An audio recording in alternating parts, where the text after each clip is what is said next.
Hi, my name is Attorney Cesar Gavidia, and I'm here to discuss with you today a case involving American United Life Insurance Company.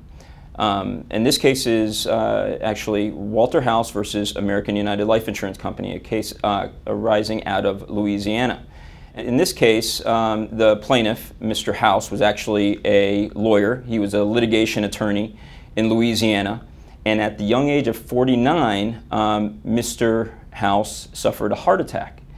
At around that time, Mr. House's law practice, he was the primary partner in his practice, had decided to purchase a disability policy, a group disability policy from American United Life Insurance Company.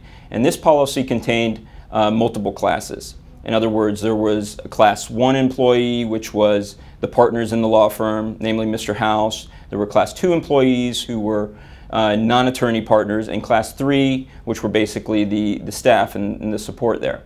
Well, in 1999, having suffered his heart attack, obviously at that point Mr. House was unable to continue practicing as an attorney, but he managed to bounce back and went back to work very quickly, hadn't actually filed the claim at that point. About a year later, he had to undergo a quadruple bypass surgery. And it was at that time that Mr. House actually became disabled. And this case is actually important for two reasons.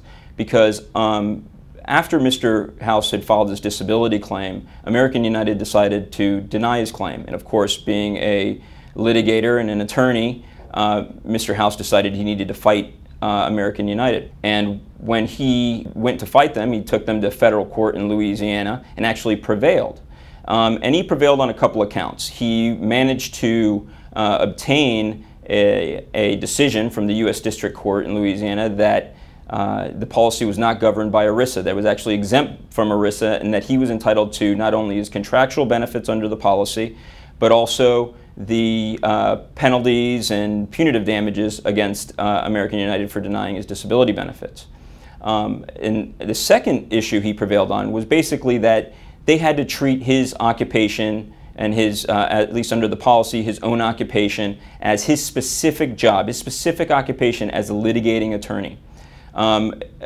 The court in Louisiana ruled in his favor, but only partially. They did determine that he was totally disabled for a period, and then also for a period partially disabled, and then determined at that point that he was no longer eligible for benefits because the employer, the law firm that he was the partner of, had actually decided to drop the policy. He wasn't happy with the decision by the U.S. District Court completely. Neither was American United, and both parties actually cross-appealed. And they cross-appealed to the appellate court there, and when they did that, the appellate court actually came down against Mr. House on all the issues that they appealed.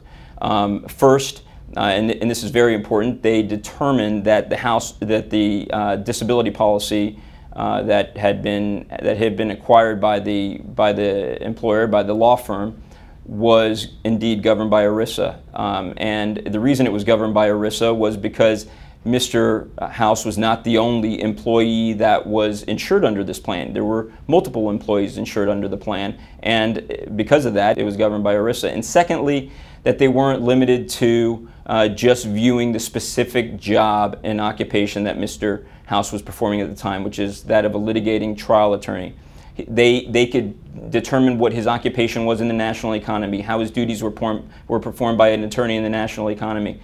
And they determined that he could do that. And unfortunately, Mr. House lost that appeal, and American United won. So if you have an issue involving how the insurance company is interpreting the definition of own occupation in your policy, or you have some questions about that, or you have some questions about your policy and whether it's governed by ERISA or if it's governed by state law, give us a call. We'll be happy to speak with you.